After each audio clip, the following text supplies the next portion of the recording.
Olá, de todo o coração estamos nos encontrando mais uma vez neste programa em que refletimos a palavra de Deus, mas também passamos muitas informações e notícias da igreja. Como eu falei semana passada e vocês viram, a Diocese de Caruaru, a cidade de Caruaru, estava celebrando a festa de sua padroeira. No último dia 15, encerramos com muitas celebrações, com o fervor da fé do povo de Deus, e isso nós vamos ver agora com a reportagem de Lázaro Melo. Jesus Cristo é a nossa salvação, e é de joelhos que fiéis renovam sua fé com a poderosa intercessão do doce coração de sua mãe. E o que dizer quando essa mãe é a padroeira da cidade e da diocese? Caruaru está em festa. Neste 15 de setembro, celebramos com muito carinho e amor o dia de Nossa Senhora das Dores. Ela sofreu junto a seu filho. Hoje nos dá o abraço maternal e nos aponta para ele, que é o caminho, a verdade e a vida. Por isso, tudo que hoje é celebrado é ofertado como gratidão a Maria. A Catedral de Caruaru vivenciou um lindo novenário e contemplou o grande dia da Mãe das Dores. Alvorada, ofício, laudes, flores e muitas missas no decorrer do dia deixaram os filhos pertinho da mãe. Na missa solene que Dom José Rui presidiu e na qual Dom Dorival Barreto, bispo auxiliar da Arquidiocese de São Salvador, pregou, todos puderam contemplar que as 7 dores e a doçura do coração de Maria nos levam à cruz e, por esta, à ressurreição. Temos, portanto, a oportunidade de contemplar em Maria, no seu doce coração, o seu amor, a sua doação, o seu sacrifício, a sua entrega, as suas dores. E aí, no coração de Maria, juntos a Jesus, podemos experimentar a vida nova, podemos experimentar aos pés da cruz, junto com ela, a ressurreição e a vida nova. Uma alegria de estar aqui hoje em Caruaru para celebrar esta solenidade de Nossa Senhora das Dores, padroeira da cidade, padroeira da catedral e também de toda a diocese. A festa requer trabalho e muita dedicação, e quando se aproxima do fim, o sentimento que reina é de saudade. O meu coração hoje ele está jubilosamente alegre por ter passado esse momento da festa, muito trabalho, muita dedicação, mas também um sentimento de saudade e de dever cumprido. Depois de uma manhã repleta de homenagens e emoção à doce mãe da igreja, Caruaru se prepara para uma grande carreata. Em outros tempos, sem pandemia, este local estaria repleto de fiéis. Mas como o cuidado é essencial com todos, este ano os carros farão valer todo esse amor. No Polo Caruaru, centenas de fiéis se concentraram e fizeram da capital do Agreste e do Forró a capital da Mãe de Deus.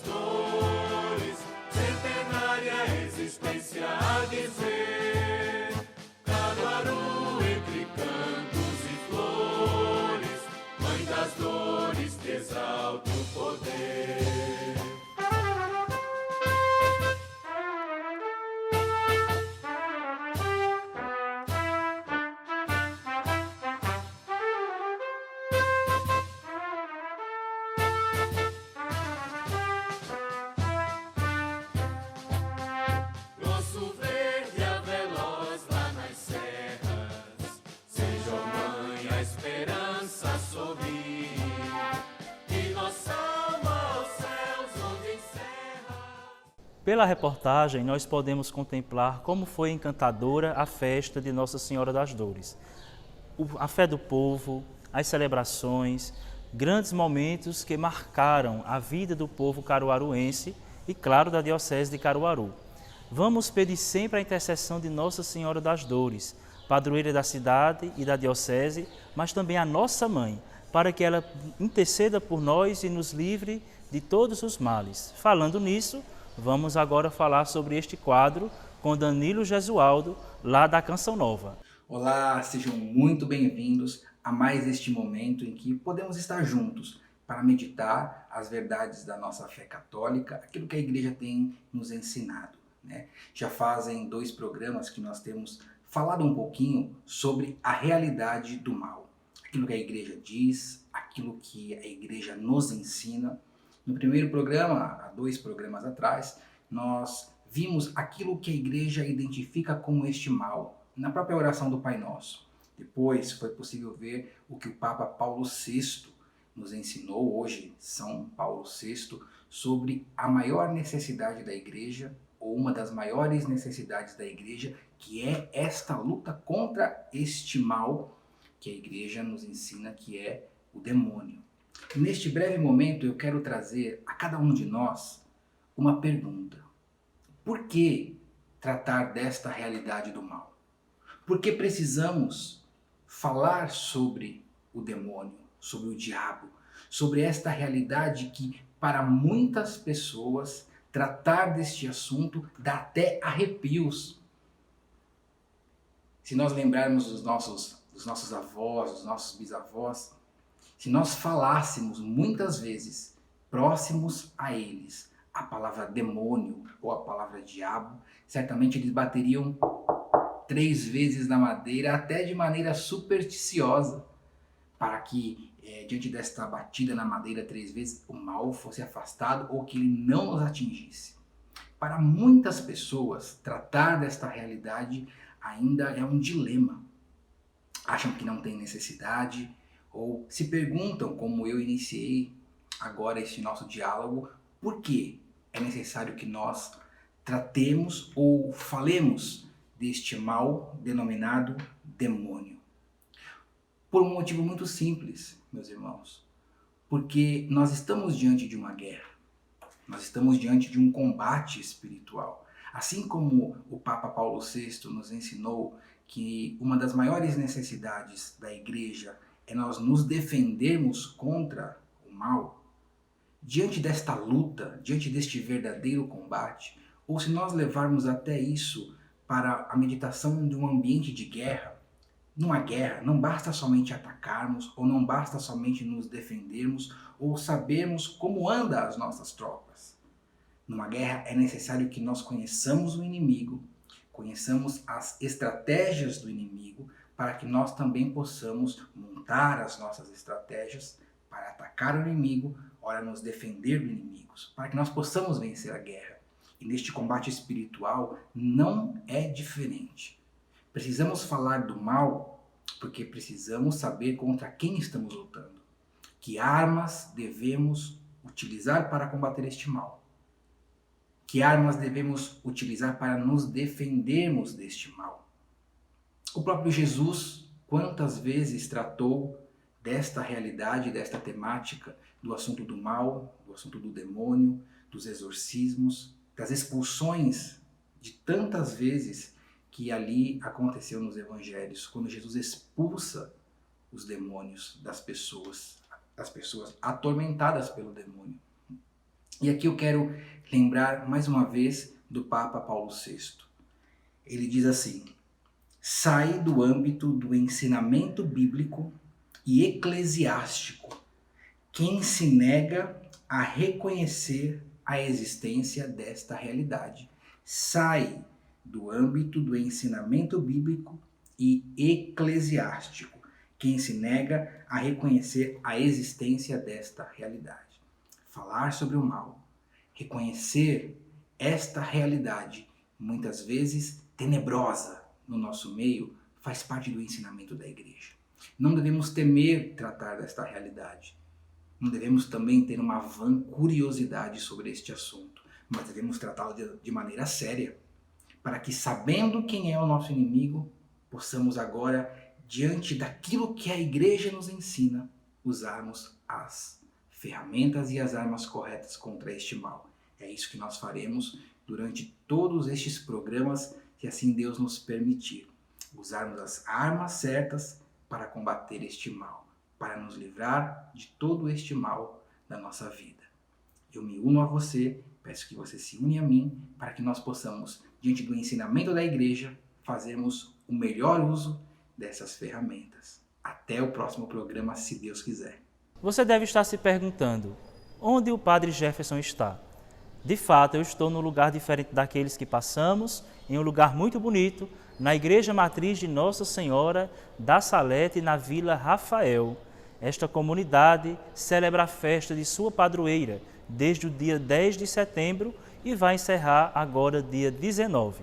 175 anos das aparições de Nossa Senhora da Salete. E esta igreja comemora o seu ano jubilar de 75 anos. A igreja celebra o 25º domingo do tempo comum. E vamos agora meditar o Evangelho com Dom José Rui, bispo diocesano de Caruaru. Queridos irmãos, caríssimas irmãs, eu quero saudar a todos e lhes desejar a paz e o bem. Nós estamos chegando ao 25º domingo do tempo comum, ao capítulo 9 do Evangelho de São Marcos, quando, a partir do versículo 30, ele nos fala explicitamente a respeito do segundo anúncio da paixão. Isto é, eles estavam atravessando a Galileia, Jesus e seus discípulos, e ele os ensinava. Vejam a necessidade da formação do discípulo, da catequese, do aprendizado. Nenhum de nós podemos nos considerar já totalmente prontos e sábios, sobretudo em relação à palavra de Deus. O Cristo tem sempre algo a nos ensinar, assim como fez aquela parada para ensinar aos discípulos. E qual o conteúdo fundamental do anúncio de Cristo? É o querigma, o anúncio no qual Jesus diz a eles, como também nos diz no versículo 31, que o Filho do Homem será entregue nas mãos dos homens e eles o matarão, mas depois de 3 dias ele ressuscitará. Esse é o conteúdo fundamental da nossa fé, é o querigma.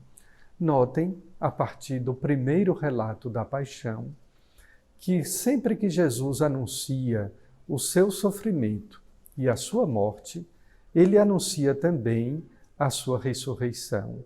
Não existe a morte de Cristo sem a sua glorificação na cruz, como também não existe a morte de Cristo sem a sua ressurreição.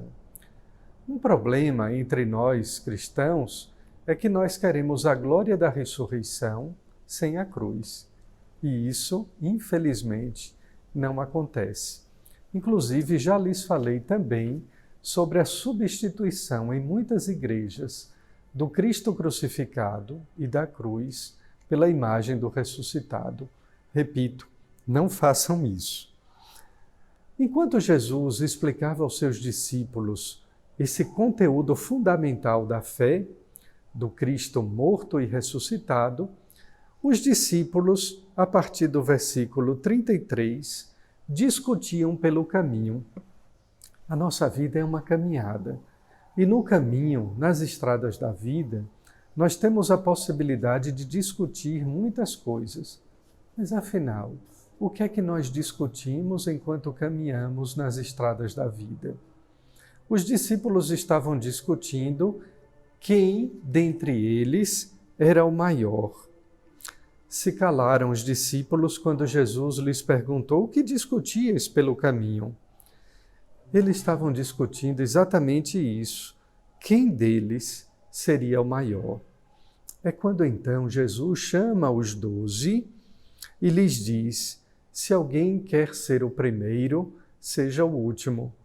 Na sociedade moderna do corre-corre, de chegar em primeiro lugar na concorrência, quem chega por último é o atrasado. Mas na lógica do reino de Deus, essa lógica é inversa.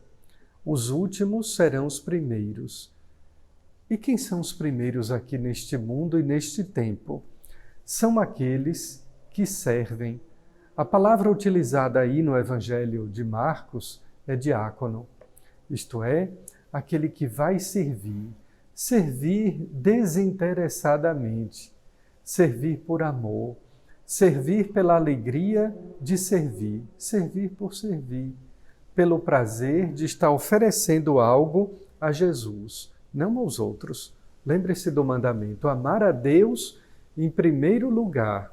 Então, quando a gente presta um serviço a alguém ou alguma coisa, faça por Cristo, não faça pela pessoa. A pessoa nem sempre vai lhe agradecer, nem sempre vai reconhecer e menos ainda, nem sempre vai lhe retribuir. Mas se você fizer por amor a Cristo, esse seu serviço terá um valor muito grande. Depois, por último, Jesus coloca uma criança e coloca ali entre os discípulos no centro. Existe uma outra passagem que Jesus diz: quem não se fizer como um destes pequeninos não entrará no reino dos céus. E aqui a gente pode lembrar a infância espiritual de Santa Teresinha, a gente pode lembrar tantos aspectos da pureza de uma criança, mas sobretudo da dependência de uma criança. Uma criança depende única e exclusivamente dos seus pais, sobretudo do seu afeto. Não como nestes tempos modernos, que uma criança é o príncipe, é o reizinho da casa. Não, não é por isso. Uma criança depende dos seus pais, como nós devemos depender de Deus. E qual é a nossa dependência? É financeira? Não, não é isso. É a dependência do amor, a dependência afetiva, recordando que somente serei feliz à medida em que me sinto realizado, completo, satisfeito, em que sou amado profundamente por Deus e também por mim mesmo. Um grande abraço, um final de semana muito abençoado. Em nome do Pai, do Filho e do Espírito Santo. Amém. Até a próxima, se Deus quiser. Amém, Dom Rui. Muito obrigado por suas palavras. E também queremos agradecer a você que até agora está conosco no programa De Todo o Coração. Muito obrigado. Também pelas orações, obrigado por estar sempre conosco. Lembrando que a área pastoral Nossa Senhora da Salete, onde estou, vai comemorar a festa de sua padroeira, o encerramento, neste domingo, dia 19. Mas também temos outras festas desta semana. Dia 20, agora, segunda-feira, inicia a festa de São Miguel Arcanjo em Sairé e a festa do Senhor Bom Jesus dos Aflitos e São Miguel em Santa Cruz do Capibaribe. Você poderá acompanhar tudo pelas redes sociais. Muito obrigado por estar conosco e nos encontramos próxima semana com a graça de Deus de todo o coração.